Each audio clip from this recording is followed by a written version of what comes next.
adalah guide untuk pemula IT dan saya ada beberapa catatan sedikit sebelum kita mulai. Nah, yang pertama, video ini adalah bukan tutorial dan yang kedua ini sebenarnya lebih ke arah panduan belajar untuk belajar.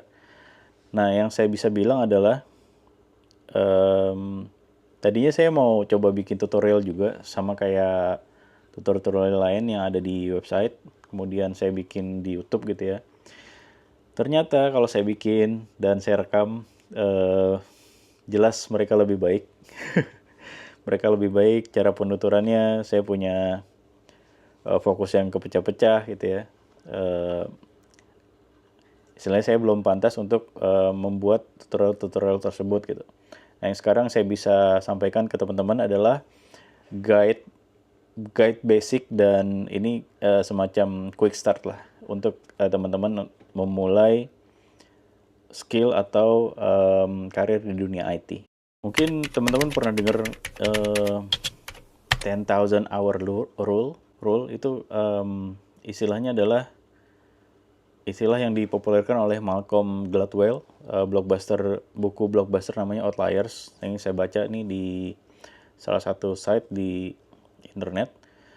Saya sebenarnya sebelum ini saya udah dapat istilah ini dari teman-teman komunitas Python Indonesia. Jadi mereka bilang itu adalah ketika kita ingin menguasai sesuatu, kita ingin misalkan kita mau belajar Python secara umum tanpa pakai framework gitu ya, kita mau belajar untuk benar-benar bisa dan skillnya itu padat banget gitu, solid. Itu kita butuh waktu 10.000 jam terbang. Misalkan ngodingnya 10.000 jam, dan hitung aja tuh berapa lama itu akan sampai di sana gitu. Nah, ternyata cara untuk mencapai skill tersebut sampai 10.000 jam itu nggak harus kita ngoding terus-terusan. Kita bisa aja join komunitas. Misalkan kayak di Python itu ada komunitas Python ID, atau kita bisa masuk ke Stack Overflow, kita ikut kontribusi atau nanya-nanya di situ. Ada juga di Telegram itu Python ID. Nanti di Telegram selain Python ID itu ada yang pakai framework, Pythonnya pakai Flask gitu, atau pakai yang Fast API, ada juga yang Django gitu. Kalau sekarang saya emang lagi main di Django, tapi saya tetap ngikutin tuh yang ada di Flask, grupnya Flask, grupnya Django, sama yang lain gitu. Yang penting tetap update aja. Nah, kembali ke skill yang tadi, 10.000 jam terbang ini adalah teman-teman harus jadikan ini target agar bisa mencapai 10.000 jam terbang. Dan ini nggak harus dihitung secara detail gitu. Ini hari ini berapa jam, itu berapa jam. Tapi ketika teman-teman mencapai titik ketika udah mulai ngoding dan ngerasa, kayaknya gue nyaman nih sama codingan yang ini gitu, atau bahasa pemrograman yang ini. Nah, itu udah mendekati biasanya. Emang nggak spesifik dan nggak mutlak seperti itu ya, tapi ketika kita udah banyak banget jam terbang itu akan kerasanya beda banget. Nah, sama halnya ketika kita belajar bahasa manusia, misalkan saya orang Melayu belajar bahasa Sunda gitu ya. Nah, ketika kita udah mulai ngobrol banyak sama orang yang native-nya Sunda gitu, terus kita mulai belajar, terus mereka perbaikin, itu akan mulai bisa ngomong dikit-dikit yang bahasa sehari-hari. Nanti ada yang bahasa sopan, ada yang bahasa sopan, ada yang bahasa kasar dan lain gitu, mulai terbiasa dan kita mulai dengar itu mulai ngerti dan kita bisa mulai ngomong. Nah, di dunia programming, di dunia software engineer gitu juga. Awalnya kita bisa lihat tutorial dan ngelihat udah mulai ngerti, oh nih flow-nya ke sini gitu. Dan kita udah mulai bisa ngoding dikit-dikit. Nah, itu penting banget untuk punya skill atau jam terbang. Kita penting banget untuk punya target untuk meningkatkan skill hingga jam terbang yang mencapai 10.000 jam terbang atau yang sejenisnya ya. Skill berikutnya adalah connecting dots. Connecting dots artinya adalah menghubungkan hal-hal yang sebenarnya kelihatan sekilas nggak berhubungan, tapi ternyata ketika kita coba sambung-sambungkan, maka itu akan terjadi sebuah gambaran besar. Misalkan dalam misalkan kita bikin produk IT, kemudian kita punya masalah A, B, C. Nah, biasanya di awal-awal itu nggak akan kelihatan bahwa masalah-masalah ini berhubungan atau tidak. Tapi ketika kita mulai mencari apa hubungan dari A ke B atau A ke C atau ke A ke D itu, maka akan kelihatan gambaran besarnya. Jadi istilahnya ketika disambungkan titik-titik tersebut, itu akan mendapatkan sebuah maksud yang berbeda dan kita bisa melihat secara keseluruhan. Nah, ada istilah lain juga di dunia IT itu sebenarnya nggak cuman, kita nggak hanya sebagai misalkan teman-teman memilih sebagai programmer gitu ya. Jadi kita jangan seperti komputer banget. Kita hanya mengoding, kita dapat perintah, kemudian kita dapat hasilnya dan itu selesai. Tapi harus bisa lebih dari itu. Maka ada istilah lain namanya software engineer.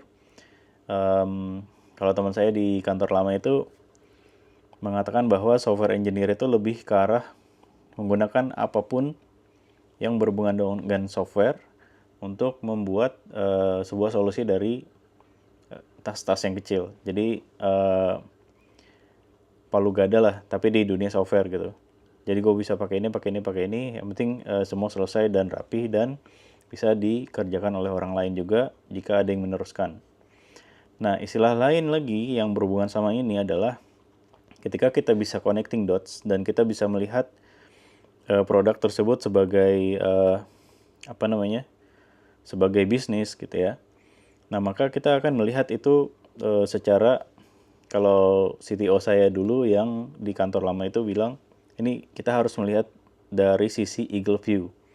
Jadi kalau ada sebuah tempat, desa atau kota itu, kalau kita berada di tengah kota atau di tengah desa itu kan kita nggak bisa ngelihat sisi yang lain kan. Kita bisa aja ngelihat di Google Map dan lain-lain yang aplikasi semirip, yang mirip gitu ya, tapi kita nggak bisa lihat secara langsung dan besar posisinya ada di mana. Jadi eagle view adalah melihat dari jarak jauh, software itu akan digunakan seperti apa. Kalau kita sebagai programmer atau sebagai software engineer, maka kita harusnya bisa melihat dari segala sisi. Misalkan sebagai end user atau sebagai product manager atau dan lain-lain gitu.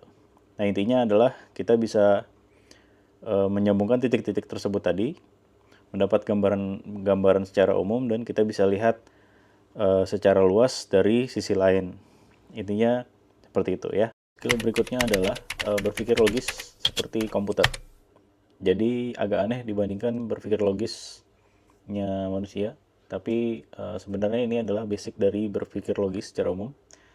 Jadi misalkan ada contoh soal, pergilah ke pasar, kalau ada telur 1 kilo, maka belilah gula 2 kilo.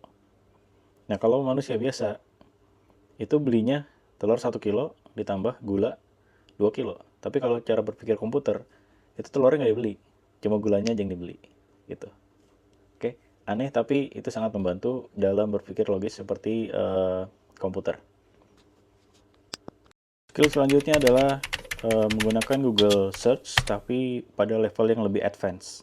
Jadi kalau kita googling itu biasanya kan cuma ngasih kata kunci apa gitu, kita mau cari apa atau kalimatnya apa, maka itu kan dapat beberapa gitu kan. Nah, ini saya lihat ada di freecodecamp.org. Ini adalah 10 cara untuk googling kayak orang yang pro banget gitu. Nah, yang pertama kita bisa melakukan Google Search secara efektif, yaitu menggunakan quote pakai titik 2. Jadi kita punya pertanyaan, terus kita pakai titik 2, maka itu akan menghasilkan hasil yang spesifik gitu, sesuai dengan apa yang kita mau cari. Misalkan kita punya error apa, cannot read property map undefined. Yang kedua kayak search. Nah, kita mau cari error atau apapun. Misalkan kita udah mulai ngoding, belajar, ikutin tutorial, ternyata error, kita mau cari solusinya tuh dari misalkan apa ya, Stack Overflow. Masukin aja Stack Overflow, terus kita misalkan kayak gini freecodecamp, terus masalahnya apa di React gitu. Nah, ini banyak banget sebenarnya. Yang paling sering saya gunakan adalah ini, exclude term from search results. Misalkan saya mau cari how to write component in React, tapi saya nggak mau pakai nggak mau pakai apa namanya, nggak mau pakai class gitu kan, atau saya nggak mau resultnya tuh dari Stack Overflow, bisa juga kasih aja tanda minus kemudian ketik stackoverflow.com. Search image juga bisa, file tab juga bisa. Ini juga yang salah satu yang paling sering saya lakukan adalah cari paper penelitian, biasanya PDF itu sesuai dengan yang saya mau filenya. Misalkan mau nyarinya PDF aja, ya udah tinggal ketik aja PDF, kemudian dia akan dapat hasilnya. Ini ada wildcard, itu kayak random gitu. Kalau combine itu adalah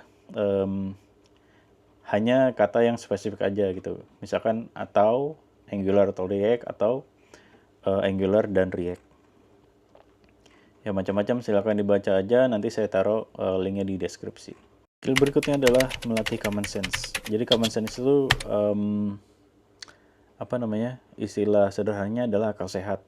Jadi kita punya pemahaman di dunia programming atau di dunia software engineer itu adalah pemahaman dan penilaian praktis gitu istilahnya gitu. Nah, cara-cara melatih common sense dalam pemrograman itu, yang pertama harus ngerti dasar-dasar pemrograman, kedua praktek pemrograman yang baik, ketiga belajar dari kode orang lain, keempat praktek pengembangan lebih lanjut. Nah, yang kelima sebenarnya nggak kalah penting, ya, itu adalah mengatasi masalah dengan logis. Nah, sebenarnya tahapan-tahapan ini nggak harus kita pelajarin satu persatu. Dia akan secara otomatis, secara natural akan muncul ketika kita mulai ngoding. Jadi yang sepengalaman saya ketika saya ngoding misalkan pakai FreeCodeCamp gitu ya, itu kan interaktif banget dia. Bahasa pemrograman yang kita pilih, kemudian kita bisa ngoding sesuai dengan instruksi. Nah, nanti istilahnya ada muscle memory dari jari-jari kita itu bisa mengikuti apa namanya, membangun kebiasaan. Jadi misalkan kita mau bikin kelas, mau bikin enkapsulasi, bikin inheritance gitu kan, atau jenis polimorfisme, itu istilah-istilah yang ada di OOP, misalkan kayak di Python gitu ya. Nah, kita ngikutin aja dulu tanpa harus tahu istilah-istilah tersebut bisa. Nah, ketika kita sudah mulai belajar dan sudah mulai berlatih terus-menerus, itu akan kebentuk kebiasaan tadi seperti yang saya bilang. Nah, jadi itu yang harus dilakukan ketika kita ingin melatih common sense. Itu salah satu skill yang penting di dunia software engineer.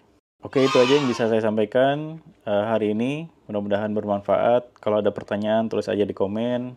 Kalau mau subscribe silahkan. Minta like-nya ya. Makasih ya udah nonton. Bye.